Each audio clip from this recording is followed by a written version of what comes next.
Federal Finance Minister Chrystia Freeland tabled her fall economic statement, and there's a lot of new spending. Spending, federal Tory leader Pierre Poilievre says, is adding to inflation and the rising cost of living. How much will all of this new spending impact Albertans? Now, to chat about it in more detail is Alberta's Affordability and Utilities Minister, Nathan Neudorf, who joins us from Edmonton. Nathan, welcome back to Bridge City News. Great to be here, Hal. Thanks so much for having me. You bet. Now, let's talk a bit about some of the new spending and the impact it's having on Albertans. Last year's fall economic statement promised $4.5 billion and a surplus by the year 2027-2028. Now it's forecast to be a deficit of $24 billion. Now, many people would argue, however, it's a good thing. The spending is helping a lot of Canadians and Albertans, including affordable housing. I think we would be more concerned about the inflationary pressures that it's going to add all across the country. Affordability is one of our top concerns for all Albertans, and we want to make sure that new affordable housing initiatives are steps in the right direction without adding a whole lot more challenges on top of that. And one of we think the greatest missed opportunities by the federal government was to expand their tax relief on the carbon tax to way more households, treating all Canadians equally. We're very happy for Eastern and the Maritime provinces that they got relief from that carbon tax. But we think Albertans and Saskatchewan, Manitoba, BC, we all have Canadians that need a little bit of relief from that taxation as well. And we would have preferred to see them move in that direction. How much is that carbon tax really impacting our farmers? As you know, we live in a solid agricultural community here. A lot of the farmers want to see the carbon tax break on propane, natural gas, a lot of the gases they use to dry their grains. Yeah, absolutely. I was just reading recently in the Calgary Herald, a Lethbridge professor talking about that so many of those grain dryers and other facilities that farmers and ranchers use all the time to make sure that we have the highest quality food in the world to be able to get to market. They're really feeling the impact of that, but it doesn't stop there. It really is impacting our schools, our hospitals, our post-secondary institutions. All of these other levels of great needed services are really feeling the hit of just a really punitive tax. They literally cannot turn the heat down in the winter. They need to do that to maintain this health and safety for students and patients. So we're seeing it everywhere, Hal. Absolutely. Nathan, the president of the Rural Municipalities of Alberta says the dialogue we're having right now about renewables should have taken place about 8 years ago. Paul McLaughlin says that's when the NDP pushed through their early exit from coal. Your thoughts? Well, he is exactly correct. This is exactly what happened. When you change the base characteristics of your entire utility grid, you need to understand how that's going to impact the market. They didn't do that. They didn't have those conversations. We think renewables are a big part of the future.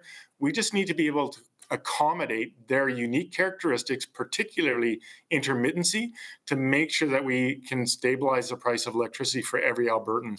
That's the work that we're doing. That's the work that we've asked the Alberta Utilities Commission to look into, as well as the Alberta Electric Systems Operator, to make sure that our market is structured in a way that we can have reliable, dependable, and affordable electricity for all of our constituents.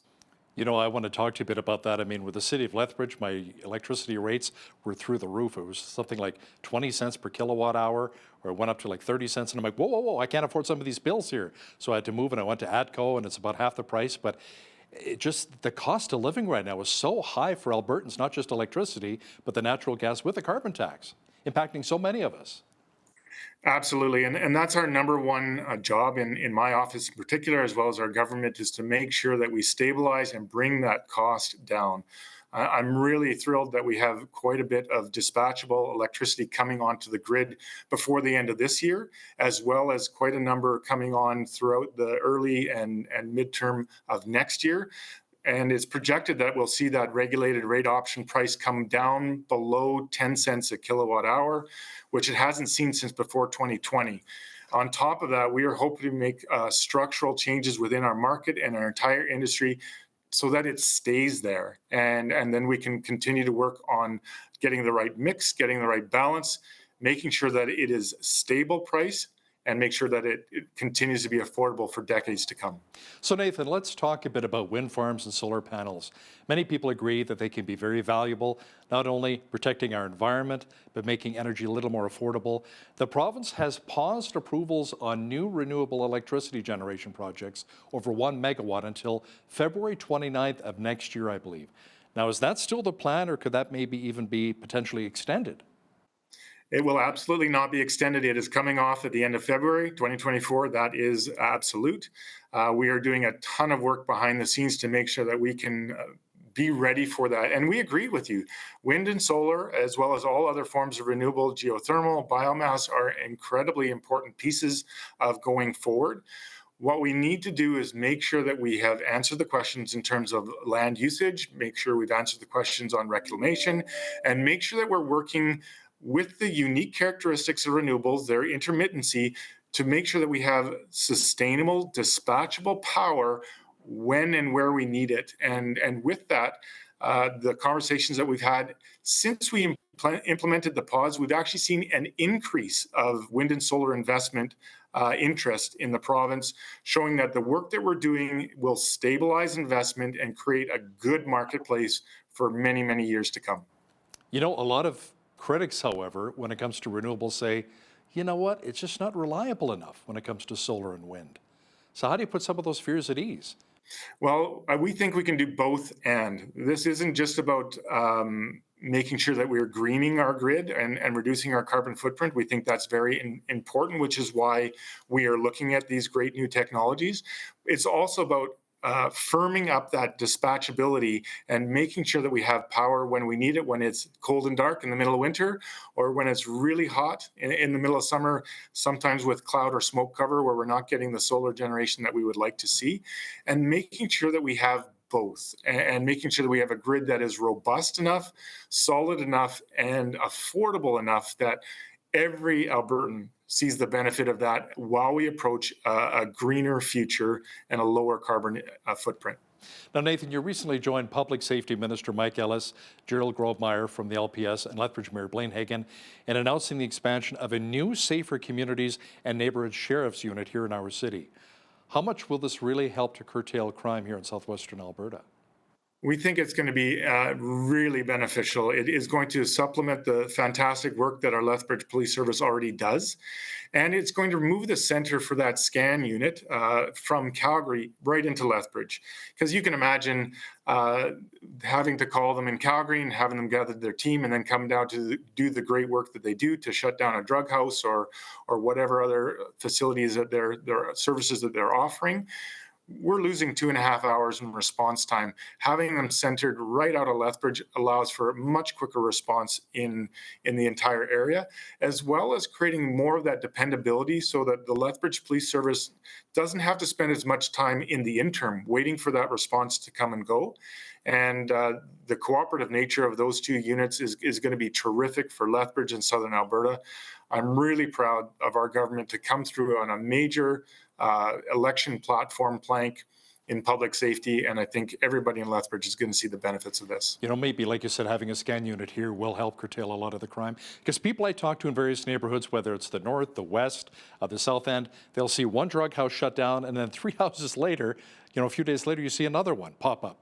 You know, not too far from the original one. So hopefully that will be addressed. What about help for many who are battling addiction issues here in our city? What new supports can the province offer? What are you hearing? Well, again, we've put a huge amount of investment into those supports in Southern Alberta. I'm very pleased to say that our treatment center in Lethbridge was opened in September. They've brought a few people in already, and I believe they're expecting to be at full capacity early in the new year. We are working with a number of supports through our corrections facilities, through our shelter facilities, and all of our partners, including the Blood Tribe. And we're really pleased with their engagement and how they're helping to make sure that this is a full community response to meeting those needs and having access to those supports where and when they need it. Often people, when they hit the bottom, they don't have time to wait for 2 weeks to get a response, and we're very pleased to allow them the access to that almost instantly. I'm glad you brought up the Blood Tribe, Nathan. How is the province working towards reconciliation when it comes to the Blackfoot Confederacy? We've got one of the largest reserves in Canada right outside our back door here. Yeah, absolutely. They have been a fantastic partner. They have really come to the table to be included in the planning and outworking of all of these services. It's not just something that the government is laying on top of them or just providing dollars for. We are really seeking to involve them in the initial stages of planning and collaboration, so that we can really turn this into reconciliation and not just reconciliation. And I'm so proud of our Blood Tribe neighbors and our partners in Southern Alberta. They've really taken this on. They have owned some of the challenges, and we're working together to be shoulder to shoulder with them as we face these societal and community issues, and not dictating to them or applying it, like I said, on top of them, has been just a tremendous opportunity to be involved with. Now, you recently attended the grand opening of the Child and Youth Advocacy Centre here in our city.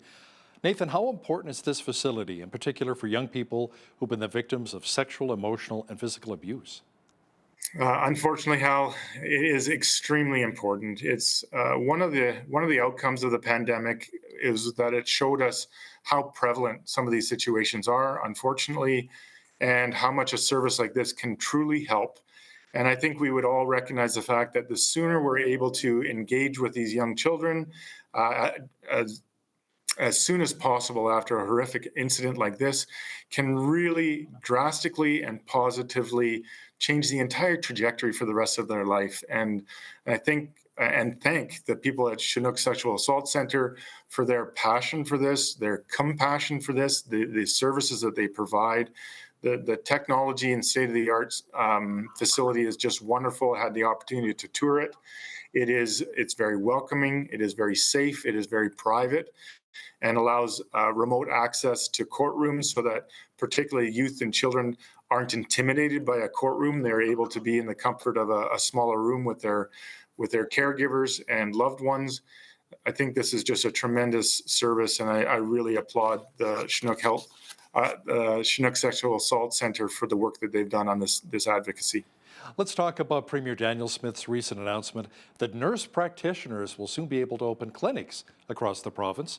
Now, with the ongoing doctor shortage here in Alberta, Nathan, is this really the best option to address many of our healthcare concerns? We think it is a really significant piece to help with that primary care. Nurse practitioners have done a lot of training, a lot of work. They have been advocating for a long time to have better access to meet this ongoing need. And I think they've taken a lot of training, and they are more than ready to step into this role.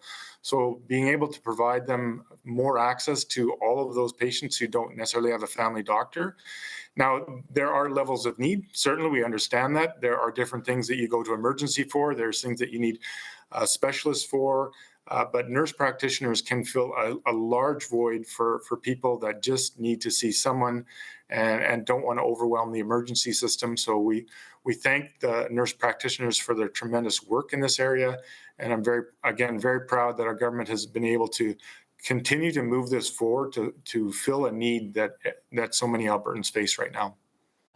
Now, you are the Minister of Affordability and Utilities. Let's circle back to affordability for just a moment here, Nathan. Your party suspended the provincial tax on gasoline, but only until the end of this year. That's just around the corner. Has there been any talk of potentially extending it, especially with the high cost of living right now and inflation still over 3%? Many Albertans can't afford to take the hit in the new year. We are looking at every aspect of affordability right now, and particularly with the Minister of Finance, we're looking at all of those things. We are making sure that we're taking fiscal responsibility for the areas that we can. Again, earlier conversation about inflation, we want to make sure that Alberta invests appropriately where we can to help fill those needs, but not overspend so that we are a driving force increasing that. We introduced Bill 1 to reduce the personal income tax. We are very, very conscious and focused on that. In terms of the fuel tax, we are looking at availability and how that can benefit Albertans. Again, we're working through the entire spectrum of affordability options and how our government can help meet those needs for Albertans. Now, Nathan, before we let you go, I wanted to get your thoughts on the potential of an Alberta pension plan and Alberta pulling out of the CPP. You know, Premier Daniel Smith says more studying has to be done. We'll have to see a referendum before we move forward. What are your thoughts about a potential APP? Well, I think right now we are at the stage where we want to inform Albertans about the options of the study that we commissioned a number of years ago. We did not pick a conservative-based entity to do this study. We picked Morneau Chappelle, the company that was set up by the federal Liberal MP, Bill Morneau, who was a finance minister for Canada for a number of years.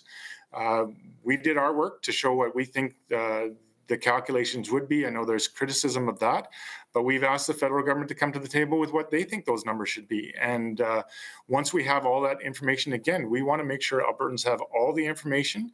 And if they direct us to go towards a referendum, we will do that. And if they say not to, then we'll do that. We're here to serve Albertans, and we think that they should know their options and how much they have contributed to Canada and Canada's well-being. And I look forward to hearing back from Albertans on this issue. What Albertans have to say, but how about you personally in your heart of hearts? Do you want to pull out of the CPP and see an APP? What do you think? Well, again, Hal, my personal opinion is that this definitely would benefit Albertans, but I'm also proud to be a Canadian, and I want to look at all the impacts to not just how it would benefit us, but how it could potentially impact other Canadians. And again, in my role as MLA, I serve the people of Lethbridge, so that's why I'm waiting to hear back from them a lot more. Affordability and Utilities Minister Nathan Neudorf, thanks so much for joining us today from Edmonton. Thank you so much, Hal. Great to be here.